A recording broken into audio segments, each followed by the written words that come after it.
శ్రీగురుభ్యో నమ. శ్రీమతే రామానుజాయ నమ. నారాయణం నమస్కృత్య నరం చైవ నరోత్తమం దేవీం సరస్వతీం వ్యాసం తదో జయముదీరయేత్.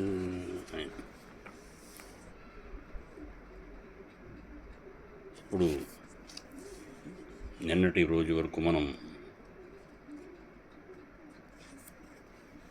ఉపపర్వమైనటువంటి పౌష్య పర్వంలో ఉన్నాం. ఆ తర్వాత గాథను మనం అన్వయం చేసుకోవడానికి ప్రయత్నం చేద్దాం.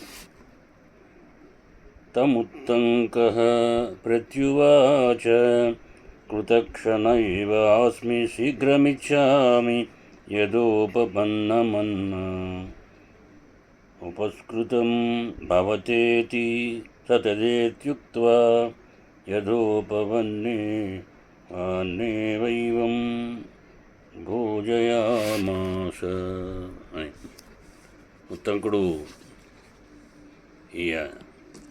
నేను ఆహ్వానాన్ని అంగీకరించాను, కానీ శీఘ్రంగా జరగాలని కోరుకుంటున్నాను.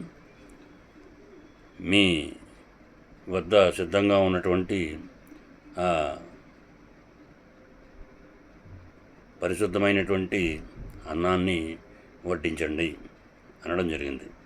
రాజు అలాగే అని సిద్ధంగా ఉన్న అన్నంతోనే అతనికి భోజనం వడ్డించడం జరిగింది. ఉత్తంకుడు అన్నం కేశదుష్టమై చల్లగా ఉండడం చూసి ఇది అపరిశుద్ధమని తలచి ఆ పౌష్యుని ఉద్దేశించి, నాకు ఆశించి అయిన అన్నం పెట్టావు కనుక అంధుడివి అవుతావు అని శపించడం జరిగింది. దానికి బదులుగా పౌష్యుడు కూడా, నీవు శుద్ధమైన అన్నాన్ని కూడా చూపిస్తున్నావు కనుక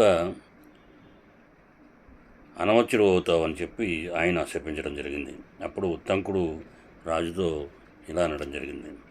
నయుక్తం భవతా అన్నమశుచిద్దత్వా ప్రతిశాపం దాతుం తస్మాదన్నమేవ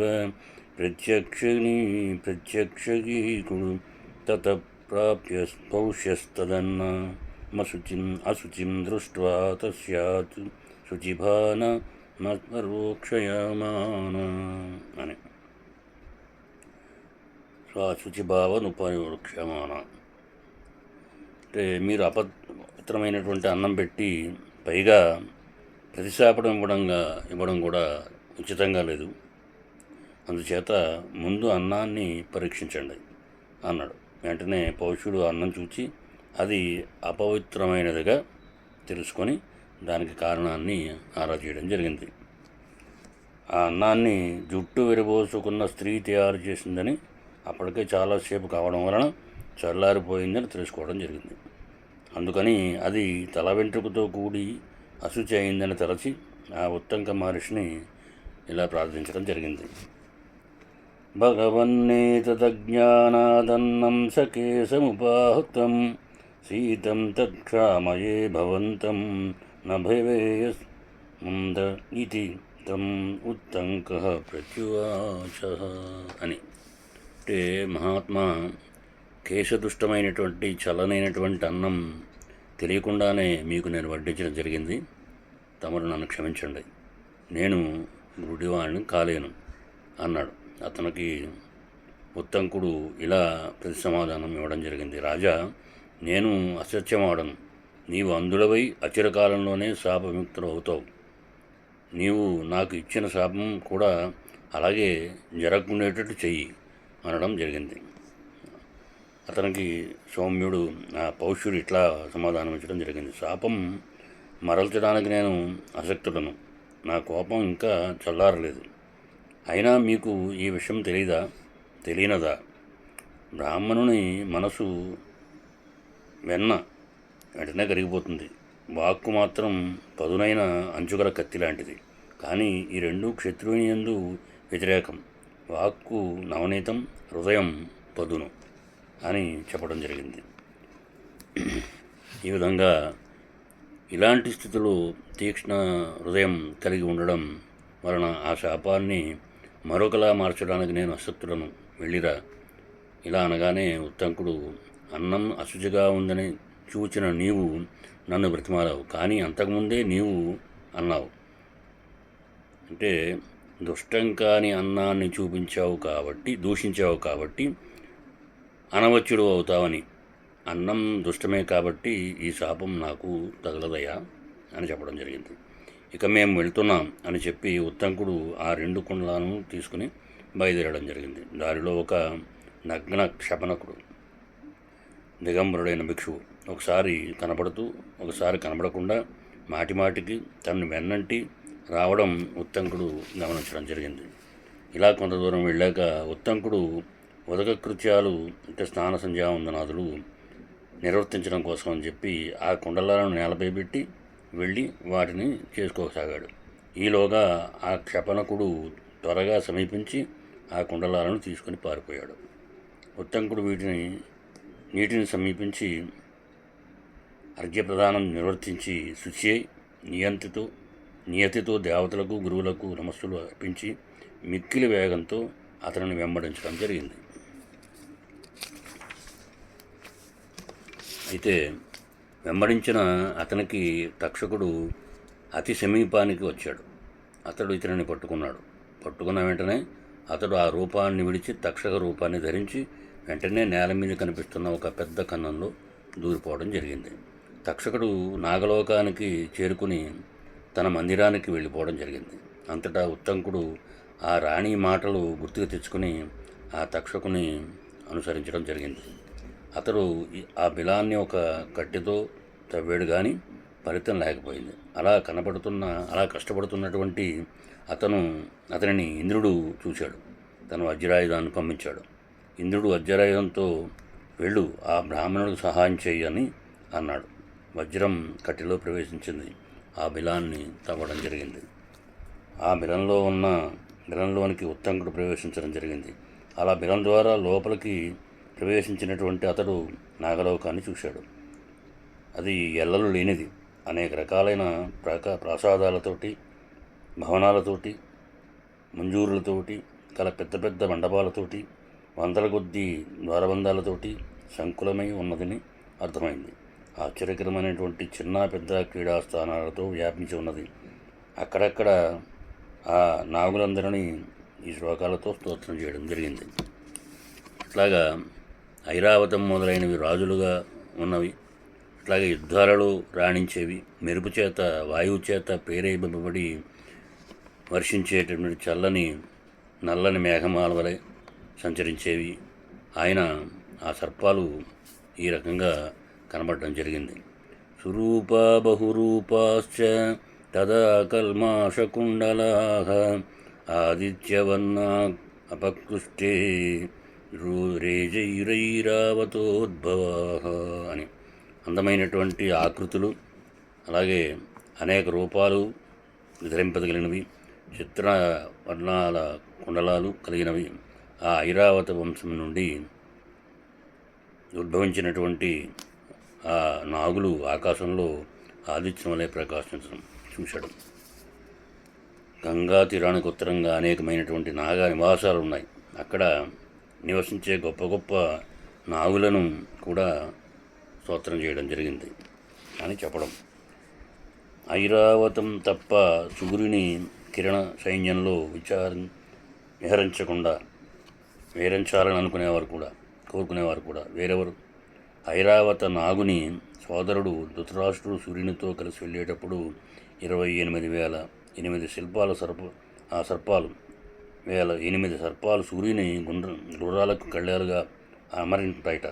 వారితో కలిసి దూరమార్గాలకు వెళ్ళే ఐరావతం యొక్క సోదరులకు నేను నమస్కరిస్తున్నానని పూర్వం కురుక్షేత్రంలోనూ కాండవంలోనూ ఉండే నాగరాజు తక్షకుని కుండలాల కొరకు సూచిస్తున్నాడు. అయితే తక్షకుడు అశ్వసేనుని నిత్యం సహచరులు ఈ ఇద్దరు కురుక్షేత్రం తీరంలో నివసిస్తూ ఉండడం జరిగింది. తక్షకుని చిన్న తమ్ముడు శృతిశ్రేణుడు అనేవాడు పాతాళలోకంలో నాగరాజు పదవి పొందేందుకు సూర్యదేవుని ఉపాసిస్తూ కురుక్షేత్రంలో నివసిస్తూ ఉంటాడు. ఆ మహాత్ములందరికీ నేను సదా నమస్కరిస్తున్నానని చెప్పడం జరిగింది. ఏవం శ్రుత్వా స విప్రతి ఉత్తంకో భుజగోత్తమాన్ నైవతే కుండలే లేబే తతశ్చింతముపాగమత్ అని. ఈ రీతిగా నాగముఖ్యులను సృష్టించి కూడా బ్రహ్మర్షి అయినటువంటి ఉత్తంకుడు కుండలాలను పొందలేకపోవడం అతనికి మిక్కిలి చెందగలగడం జరిగింది.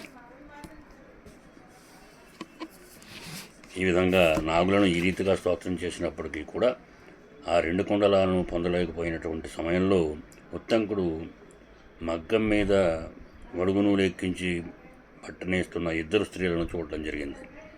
ఆ వడుగు నూలులో వడిగేటటువంటి నూలులో తెలుపు నలుపు పోగులు ఉన్నాయి. 12 ఆకులు గల ఒక చక్రాన్ని కూడా చూశాడు. ఆ చక్రాన్ని 6 కుమారులు తిప్పుతున్నారు. ఒక మహాపురుషుని అందమైన ఒక గుర్రాన్ని కూడా చూడటం జరిగింది. అతడు వారందరినీ మంత్రాల వంటి శ్లోకాలతో స్తుతించడం జరిగింది. శాశ్వతమై నిత్యము తిరుగుతూ ఉండే ఈ కాలచక్రం 360 ఆకులు 24 పర్వాలు ఉన్నాయి. దీనిని 6 కుమారులు తిప్పుతున్నారు. తంత్రం చేద విశ్వరూపే యువత్యౌ వైతస్తుం తంతూన్ సతతం వర్తయంతౌ కృష్ణాన్ సీతాం చైవ వివర్తయంత్యౌ భూతాన్యస్రజం భువనాని చైవ అని. అంటే ఇక్కడ సంపూర్ణ విశ్వం యొక్క స్వరూపమైనటువంటి స్త్రీలు నల్లని తెల్లని పోగులను అటు ఇటు మార్చి కదుపుతూ నాగబంధం ఉన్నట్లుగా వస్త్రాన్ని నేయడం జరుగుతోంది. అనగా సమస్త భువనాలను సర్వప్రాణులను వేరే చరింపజేస్తున్నారని అక్కడ భావం. వజ్రాయుధాన్ని ధరించి త్రిలోకాలను రక్షించి ఇంద్రులకు నమస్కారం. వృతాసురుని సముచిత దానముని సంహరించి నల్లని 2 వస్త్రాలను ధరించి లోకంలో సత్యాసత్యాలను వివేచింపగలిగినటువంటి ఇంద్రుడికి నమస్కారం. పూర్వం జలగర్భం నుండి ఉద్భవించిన వైశ్వానర రూపమైనటువంటి గుర్రాన్ని వాహనంగా పొందినటువంటి లోకత్రయాధిపతి జగదీశ్వరుడైనటువంటి పురంధరుడికి నమస్కారం అని ఆ పురుషుడు ఉత్తంకునితో ఈ స్తోత్రంతో చేత మిక్కిలి ప్రీతి రావడం వల్ల నీకేమి ప్రేమ చేయగలను అని అడగడం జరిగింది. అప్పుడు ఆ పురుషునితో ఇలా చెప్పడం జరిగింది. నాగులందరూ నాకు వశమదురుగాక. ఇది విన్న ఆ పురుషుడు తిరిగి ఉత్తంకునితో ఈ గుర్రం యొక్క అపాన ప్రదేశంలో గట్టిగా ఊదు అని అనడం జరిగింది. ఉత్తంకుడు అలాగే అశ్వం యొక్క అపానంలో ఊదడం జరిగింది. అలా ఊదగానే అశ్వం యొక్క శరీరంలోని అన్ని రంధ్రాల నుండి పొగతో కూడినటువంటి అగ్ని జ్వాలలు వెలువడడం జరిగింది. ఈ ధూమాగ్ని జ్వాలం చేత నాగలోకమంతా పొగ కప్పివేసింది. ఆ తొట్టుబడిన తక్షకుడు అగ్ని తేజస్సుకు భయపడి విషణ్ణుడై కుండలాలను తీసుకుని వెంటనే భవనం నుండి వెలుపలికి వచ్చి ఉత్తంకునితో ఈ రకంగా చెప్పడం జరిగింది. కుండలాలు ఇవిగో తీసుకోండి మీరు అన్నాడు. ఆ ఉత్తంకుడు వారిని తీసుకుని ఆలోచించాడు.